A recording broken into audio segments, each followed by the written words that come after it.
시장에 한 걸음 더 깊이 들어가서 자, 이런 시장에서는 어떤 걸 좀 봐야 될까요? 앞으로 올라갈 수 있는 걸 좀 찾아야 되는데 이 레몬 리서치 김민수 대표와 함께 그런 업종이나 종목 찾아보도록 하겠습니다. 안녕하세요, 대표님. 안녕하십니까? 네, 반갑습니다. 네. 자, 오늘은 일단은 삼성전자가 이번 주에 계속 올라가고 있고 외국인 수급도 들어오고 네. 그런데 그러다 보니까 그런 수급이 비어서 그런 걸까요? 그래서 조선이나 방산이 빠지고 있고 그렇죠. 제약바이오도 어제에 이어서 오늘 좀 많이 빠지고 이러고 있네요. 시장 요즘 어떻게 보세요? 이게 그런 것 같습니다. 만약에 이제 요즘 같을 때 시장이 2,600 넘었네. 한 2,600 이제 중반 들어가네. 그래서 와, 계좌 좀 볼까라고 해서 깜짝 놀라시는 분들 계시죠. 네. 예. 아니, 지수는 올랐는데 왜 내 종목은 내 건 안 뛰겠지? 올라요, 예. 그죠? 그럴 수 있는 반면에 오히려 그동안 작년에 그렇게 고생 많이 했다가 그래도 이제 삼성전자가 움직이다 보니까 여기서 계좌가 조금씩 살아나네라고 생각하시는 분들이 있을 거고 그쵸. 되게 좀 복잡 단단한 네. 마인드가 이제 막 같이 엇갈리는 그런 시장이 아닌가 생각됩니다. 근데 오늘 중요한 게 네. 반도체가 움직이면 저희 다 알지 않습니까? 반도체만 봅니다. 네, 그렇죠. 그렇게 되면은 체감 지수가 만약에 다른 쪽으로 이렇게 포트폴리오를 펼쳐 놓으셨다라고 하게 되면 잘 재미가 없어지죠. 그쵸. 네. 이럴 때일수록 만약에 그러면 반도체가 강할 때는 또 계속 그렇더라고요. 좀 특화돼서 이쪽에 좀 더 챙겨 놓는 포트를 가져가야 그나마 다른 쪽에서 좀 소외되는 분위기가 좀 없다라고 하게 되면 요거를 만들어 가야 될 것 같고 게다가 또 반도체가 움직이게 되면은 나머지 섹터들 있잖아요. 네네. 나머지 섹터들은 반도체가 쉴 때 주도적인 종목들의 섹터가 쭉 나옵니다. 그게 이제 조선이나 방산이었다고 하게 되면 네네. 그러니까 형님이 돌아오셨어요. 그러면 그러니까요. 키 드려야죠. 여기 네. 여기 있습니다 하고 드리고 일단 먼저 잠깐 들어가십시오. 네. 약간 좀 주춤주춤 할 수밖에 없는 거죠. 그렇게 되면은 또 거기 변화가 나오는데 그럼 그 외에 나머지 섹터들 같은 경우는 그러면 이제 시가총액 구분을 쭉 보게 되면은 저희가 반도체가 있고 거기다가 2차 전지가 있고 바이오가 있고 이렇지 않습니까? 네네. 그렇게 되면은 오히려 그럼 반도체가 쭉 가게 되면 나는 어디 따라가야 되나 고민하는 경우가 나옵니다. 그쵸. 그래서 만약에 2차 전지까지 같이 붙어서 강세로 간다 그러면 지수가 강합니다. 근데 반도체만 가고 2차 전지도 못 가게 되면 그쵸. 그러면은 강보합 약보합 돼서 그냥 그쵸. 내려올 수밖에 없는 움직임이 거고요. 없을 테고. 네. 그리고 또 바이오 같은 경우는 또 이제 같이 이제 수급 쪽에서 코스닥 같은 경우에 주도적인 모습들이지 않습니까? 네네. 바이오가 또 이제 그러면 또 계속 다 이쪽 줄이고 반도체로 간다 그러면 또 바이오가 좀 주춤하면서도 또 못 가는 현상들이 나오고. 그러니까 결론적으로는 반도체가 쭉 가다가도 좀 쉬는 국면 쪽에서 나머지가 좀 보강되는 쪽의 차원적으로 해석을 해야 되는데 그게 막 시소 게임이죠. 이렇게 왔다 갔다 그런 것들 보면서 대응하게 되면은 얼마나 눈치 보면서 매매하기가 힘든 그런 현실입니다. 네. 자, 어쨌든 반도체가 다시 컴백을 했습니다. 왕의 기환, 형님의 기환 이런 이야기가 나오는데 자, 그러다 보니까 저희가 어쨌든 지난주에 네. 삼성전자 이야기하면서 반도체 이제 좀 턴하는 것 같다라고 저희가 지난주에 얘기했잖아요. 그죠? 했제 그랬제요. 네, 그렇죠. 근데 이제 댓글에 막 그러더라고요. 또 설레발 친다. 막 그런 댓글이 있었는데 어쨌든 이번에는 맞았습니다. 그죠? 저희가 맞게 판단을 했던 것 같고. 저희가 가끔은 맞아요. 네, 가끔은요. 네. 그럼 그리고 나서 이제 반도체는 저희가 다음 주나 다다음 주나 삼성전자 실적 나오고 이런 거 가이던스 생각을 할 때 한번 또 얘기를 해보고 오늘은 그러면 이제 이렇게 오히려 삼성전자의 수급이 삼성 반도체가 잘 가면 삼성전자나 이런 데로 수급이 쏠리잖아요. 그렇습니다. 그렇죠. 그러면 이제 나머지에서 지금 약간 주춤할 때 다시 삼성전자가 쉴 때 올라갈 수 있는 그런 업종을 찾아야 될 것 같아요. 그렇습니다. 그런 쪽에 제약바이오 아닌가 그런 생각도 드는데. 네, 제약바이오가 갔으면 좋겠는데 이제 여러 가지 조건들이 있지 않습니까? 그쵸. 그렇게 되면은 아마 조건 중에서 그게 좀 움직여야 될 것 같습니다. 그러니까 금리를 많이 또 볼 수밖에 없잖아요. 네네. 네, 그렇게 되면은 이제 미국 금리도 10년물 국채 금리, 그러니까 2년물짜리는 이제 4%에서 훅 밀렸습니다. 4% 밑으로 내려왔고 네네. 거기다가 또 10년물 국채 금리 같은 경우는 지금 분위기에서는 한 4.2대에서 왔다 갔다 하고 있는데 그러니까 4.3 갔다 4.2대인데 지난번에 갔었을 때가 그래서 바이오가 딱 출발했었을 때가 네네네. 4.1대 중반점까지 가니까 거기서부터 또 와 이렇게 많이 빠졌네. 그럼 좀 그렇죠. 변화가 나오더라고요. 그러니까 그런 부분들. 근데 의외로 미국 금리는 그런데 지금 시장을 주도한다고 하는 유럽, 독일이라든가 또 일본 금리는 또 올라갑니다.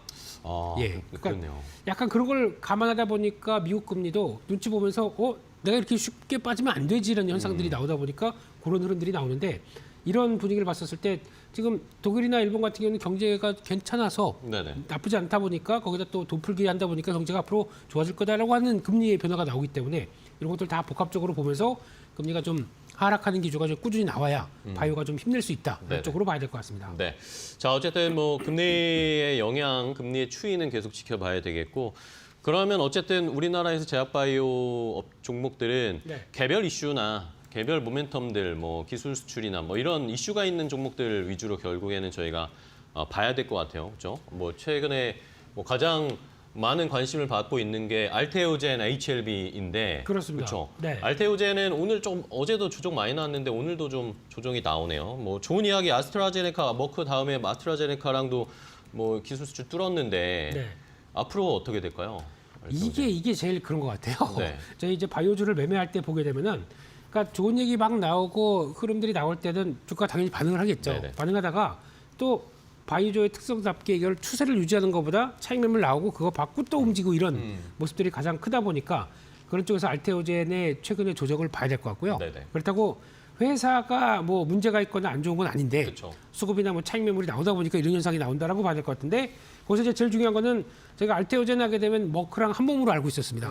네, 머크의 그 키트루다죠. 그쪽에 항암제 거의 머크사를 먹여 살리는 항암제 쪽에서 SC 제형이 이제 알테오젠과 거의 예전에는 비독점이었다가 이제 독점 계약으로 가기 시작했고, 그러면 독점 계약이면 당연히 수수료가 올려주겠죠. 네. 네, 그런 쪽에서 아마 FDA 승인을 이제 3차 임상까지 끝나고 받는 과정 쪽에서 이제 승인이 거의 조만간 이제 나올 걸로 보고 있는데, 그렇게 되면 거기서 당연히 그러면은 어떤 수수료 관련된 얘기들과 그리고 앞으로 1, 2년 사이에 실적이 확 좋아지는 변화가 나오겠죠. 그렇죠. 그게 이제 가장 첫 번째 바라봐야 될 부분이고, 게다가 또 지난번에 그 이번에 나왔던 내용 중에 하나가 이제 아스트라제네카, 네네. 네, 이쪽에 나왔던 내용들은 솔직히 저희 생각에 없었던 내용들입니다. 그러니까요. 네, 그러니까 지금 저희가 뭐 머크라든가 그리고 지난번에 다이치 상교 그리고 또 이번에 기대하고 있는 사노피 정도가 가장 큰 빅파마 쪽에서 나올 수 있는 라이센싱 아웃으로 생각하고 있었는데, 갑자기 아니 형이 왜 거기서 그러니까 나와? 아스트라제네카가 나왔어요. 그런 느낌입니다. 그런 쪽에서 이것도 갑자기 나오다 보니까 최대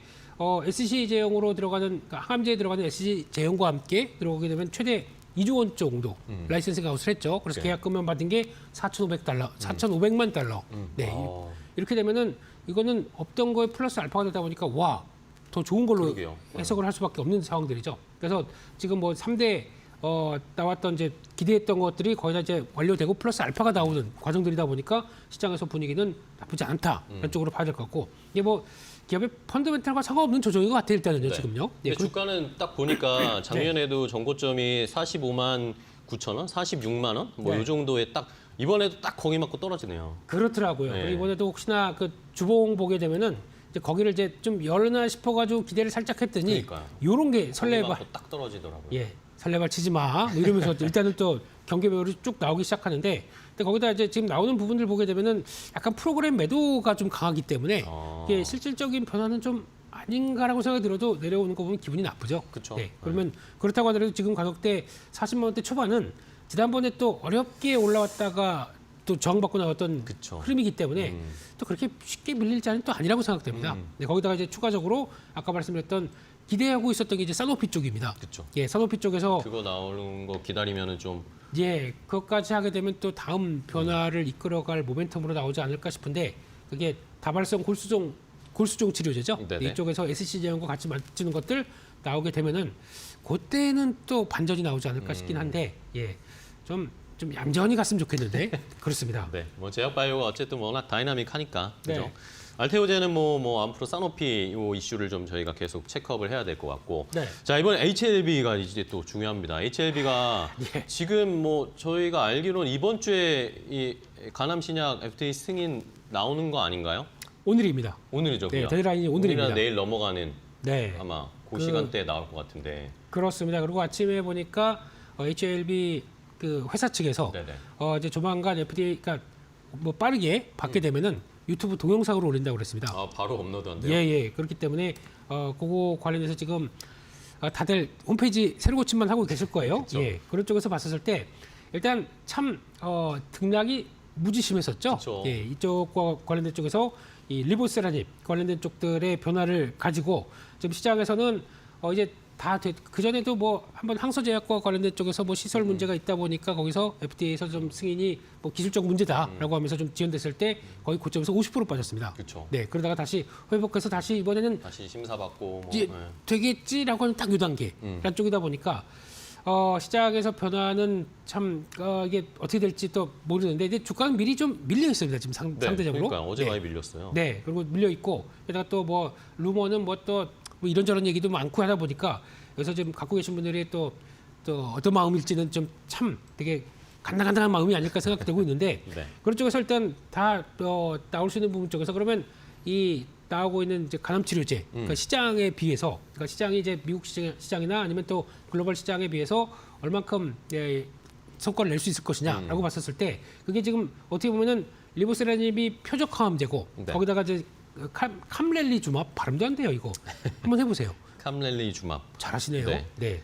이 면역 항암제랑 열심히 했죠. 네, 같이 역시 앵커님이십니다. 예, 같이 들어가서 병용요법으로 들어가다 보니까 네. 그 관련된 쪽에서 그러면은 리보세라닙의 어떤 위치라든가 그리고 또 직접적인 성과 뭐 이런 쪽에서도 얘기가 좀 나오는 부분들이고 게다가 그만큼 시총이 현재 10조 정도까지 돼 있는데 네네. 그 10조만큼 만약에 신약을 통해서 그 다음에 나왔었을 때 그 정도 이상이 되겠느냐라는 쪽에 대한 약간 그 시장에서 나온 얘기입니다. 네네. 네, 그만큼 시총이 그렇게 싸냐라는 쪽으로 봤었을 때 그건 아닐 수 있겠다는 얘기도 나오다 보니까 아무래도 그런 쪽에 이제 부담감으로 갈 수는 있다고 생각됩니다. 근데 저희는 그러니까 트레이딩하는 입장으로 본다라고 하게 되면 일단 경계감이 좀 있는 쪽에서 혹시나 저거 재료 나오게 되면 세론으로 빠지지 않을까라는 네. 것들이 지금 반영되는 과정이라고 봐야 될 거 아닙니까? 그렇게 되면은 오히려 이게 결과가 좋게 나왔는데 주가가 만약에 밀린다 네. 그러면은 제가 보기에는 한번 매수해봐도 될 것 같아요. 밀리게 되면 매수해봐도? 예, 세론 때문에 밀린다라고 하게 되면 아, 예전에 유한양행도 그랬지 않습니까? 네네. 그 FDA 승인 나오고 승인 나오고 나니까 오히려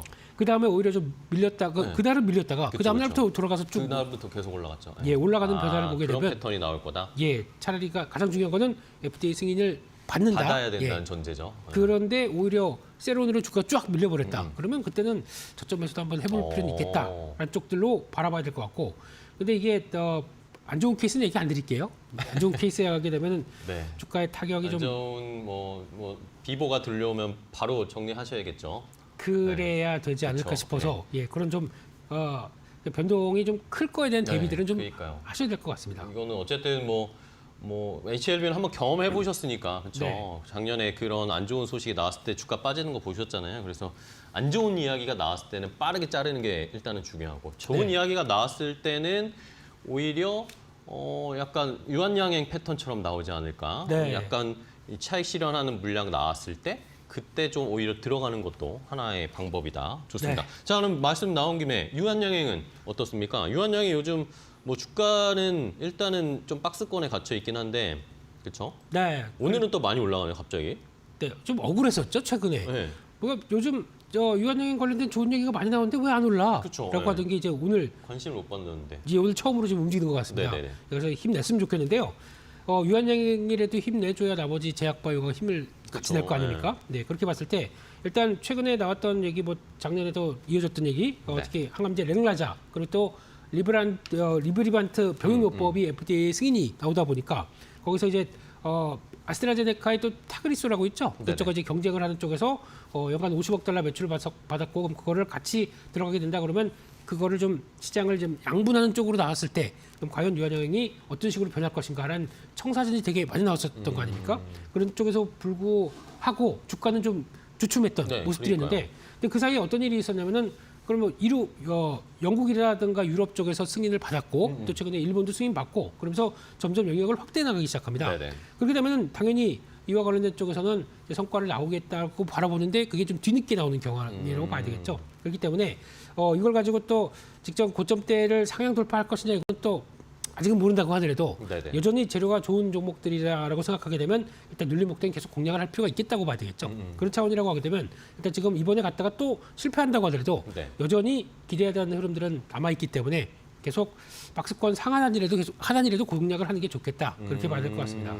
박스권 하단이면은 가격 어느 정도? 한 12만 원? 뭐 이 정도? 그렇죠. 그 전후에서 움직였던 부분이고 네. 지난번에도 보면은 뭐 12만 원대에서 그렇게 아래로 한 10% 정도 그 정도까지만 벌려 있다 보니까 이 정도는 아마 중심선에 가까운 모습들이 아닌가 생각되고 있고. 10만 원 위면은 괜찮겠네요, 그죠? 그러면 네, 어쨌든 근데 10만 원 위에 때면 네, 그러니까 10만 원 마지막 이 마지노선. 아 그렇죠, 네, 그렇죠. 10만 원 초반대. 예. 예. 무슨 얘기를 하시나 싶었는데 예, 예. 그래요? 네. 네. 그래서 약간 12만 원대에서 위아래로 한 10% 정도 안쪽쯤이면 그렇게 크게 부담은 없다라고 봐야 될 부분들인 것 같은데 그런 쪽에서 이제 여기를 어떻게 뚫느냐가 제일 중요한 것 같아요.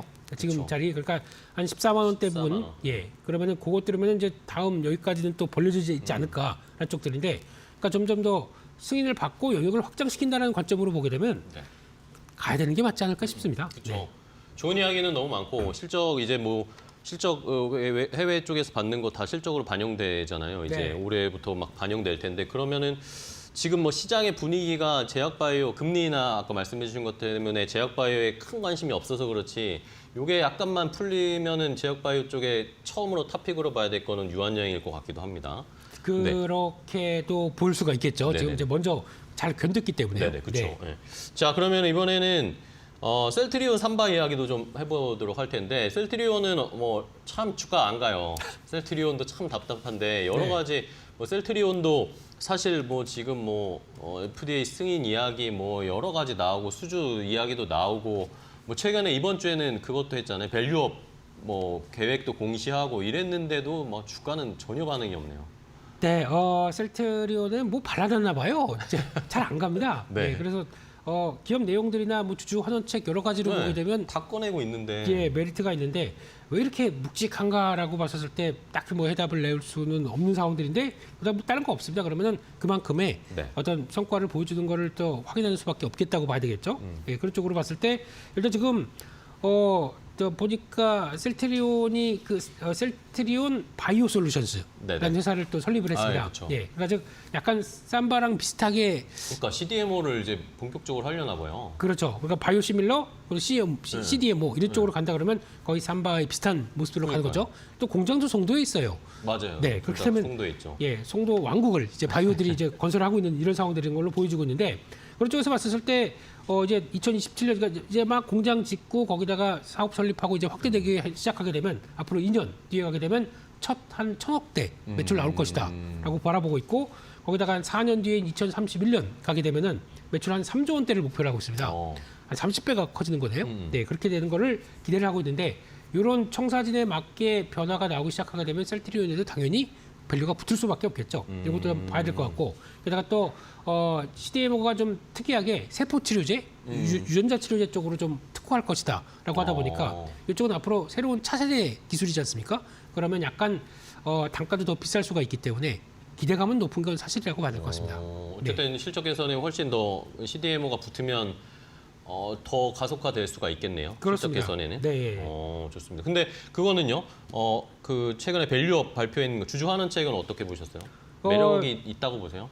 이것도 좋죠. 좋은 건데. 그러니까 지금 자사주 매입하고 소각하고 매입하고 소각하는 데는 그러니까 보통 보면은 그 과정 쪽에서 이제 패턴이 우상향으로 바뀌는 경우가 있고 네네. 아니면은 지금 이거 다 끝나고 어느 정도 됐다 그러면 그 다음에 레벨업 하는 경우가 있습니다. 근데 그럼 그 횡보하게 되면 그 레벨업이 나오지 않을까 쪽도 기대를 할 수 있는데 금액도 작지 않습니다. 지금 보게 되면 벌써 2023년도에 7천억, 올해 5천억대 자사주 소각하는 쪽으로 네네. 나오다 보니까 벌써 1조가 넘어버렸지 않습니까? 그렇게 되면은 이 정도까지 나오는데 시장이 반응이 없다?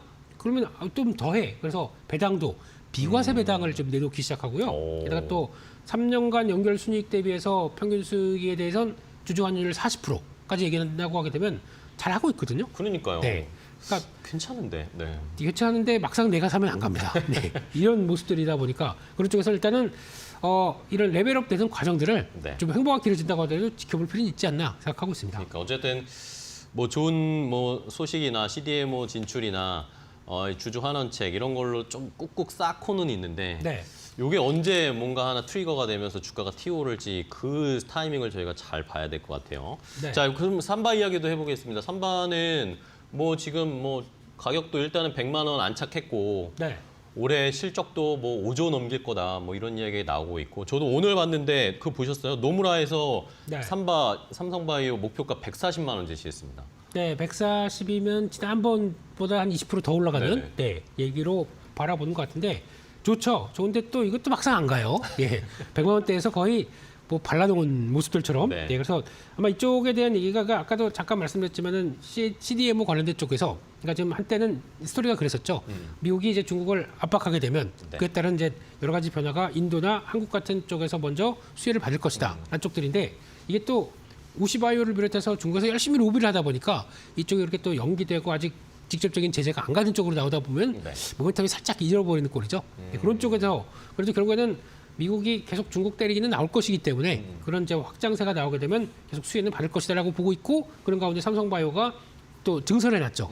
우리 이만큼 키워놨기 때문에 물량 들어오게 되면 다 우리 거 받을 준비를 하고 있습니다. 그렇게 되면은 나쁘지 않은 거죠. 근데 그래서 아마 올해는 또 5공장까지 또 이제 들어가서 하반기에 램프업이라고 하죠. 이게 운전하는 비용들하고 다 감안해서 이제 또 키워놓을 걸로 보여지고 있습니다. 기하급수적으로 늘리겠죠. 네, 그러면 이제 매출은 계속 꾸준히 늘어날 걸로 보여지는데 단 새로운 공장이 들어갔었을 때 그때는 이제 운전 비용이 들어가다 보니까 수익성은 좀 떨어지는 경향들이 있습니다. 그러면 아마 그런 때는 생각보다 실적이 좀 덜 나왔다 그래서 주가가 출렁일 수가 있겠죠. 그런 때 매수입니다. 그럴 때 오히려 네. 매수해보는 게 낫겠다. 그렇습니다. 그러니까 항상 지금까지 이 공장, 그러니까 공장 늘릴 때마다 실적이 약간 위축됐었을 때 그때가 매수기였었거든요. 패턴이 그랬어요. 네. 공장 질 추가할 때마다. 그렇습니다. 그래서 그런 걸 감안하게 되면 지금은 여기서 그냥 어중간한 데 들어가는 것보다 그런 얘기 나왔었을 때 한번 또 보자라고 하게 되면 역시나 아마 100만 원대 밑에서는 한 번은 기회가 나오지 않을까 싶어서 그러니까요. 네. 네. 그런 때 네. 한번 찾아보는 것도 좋을 것 같다고 그렇게 알겠습니다. 생각합니다. 자, 그럼 마지막으로 네. 뭐 저희가 큼직한 제약바이오만 봤는데 네. 어쨌든 뭐 요즘 이슈 많습니다. 뭐 코롱 티슈진도 뭐 오늘 뭐 많이 빠지지만 이슈 있어서 뭐 올릭스도 그렇고 ABL 바이오 뭐 여러 가지 그래도 제약바이오들이 개별적인 모멘텀들은 있어요. 네. 김민수 대표님은 그러면은 최근에 제약바이오 중에는 그래도 이게 제일 낫다라고 보시는 게 뭐예요? 단기적으로는 예, 단기적으로는 한 3월 말까지 해서 기대할 수 있는 또 이벤트가 있다고 하게 되면 ABL 바이오 같습니다. ABL 바이오. 네, ABL 단기적으로는. 바이오. 예, 이쪽 같은 경우는 기술 이전한 회사가 하나 있거든요. 네네. 그 지금 담도암 2차 치료제 관련된 쪽에서 기술 이전 회사가 컴패스 테라퓨틱스라고 있습니다.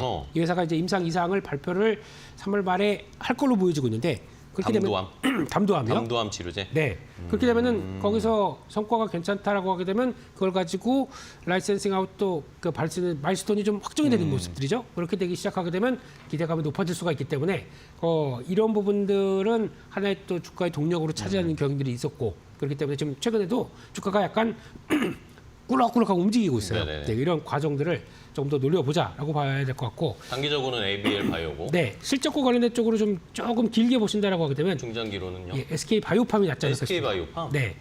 한 번 가다가 주춤하긴 했지만 여전히 그렇다고 해서 꺾인 건 아니고요. 네. 잘 팔리고 있거든요. 그리고 특히 이번에 우리나라 거의 1호 신약이죠. 예, FDA 신약 받은 뇌전증 치료제 세노바메이트 이쪽에 대해서 이제 다 받고 거기다가 이제 미국 쪽에서도 성과가 이렇게 쭉 나오고 있는데 이런 쪽에서 올해 매출 5조 원대 얘기를 하고 있고 네. 예, 또 이제 2027년까지 한 30%씩 성장한다라고 하는데 주가가 계속 후퇴하게 되면 안 되겠죠. 그러니까 실적 기반으로 움직이는 쪽이다 보니까 네. 그렇게 되면은 아마 거기다 추가로 방사성 치료제 쪽에서 라인업을 갖추고 있고라고 하게 되면 플러스 알파로 매출 그러니까 밸류 끌어올 수 있는 요인들은 충분히 있기 때문에 네네. 이런 것까지 감안한다 그러면 길게 보셔도 될 만한 종목이다라고 생각이 들고 있습니다. 네, 좋습니다. 네. 뭐 SK 바이오팜 차트 좋네요. 돌리고 있네요. 어쨌든 뭐 이 단기적인 이 굴곡은 있지만 쭉 이제 추세 바꾸고 있는 모습은 되게 좋은 것 같습니다. SK 바이오팜은 중장기적으로 봤을 때 제약 바이오 중에 탑픽으로 골라주셨고 짧게 단기적으로는 ABL 바이오 네. 이슈가 있는 거 잘 체크를 하면서 한번 저희도 수익 올려보도록 하겠습니다. 자, 오늘 제약 바이오 관련해서 자세하게 김민수 대표님과 이야기 나눠봤는데요. 대표님 오늘 또 좋은 인사이트, 좋은 종목들 소개해 주셔서 감사하고 다음 주에 또 뵙겠습니다. 대표님 고생 감사합니다. 많으셨습니다. 고맙습니다. 네.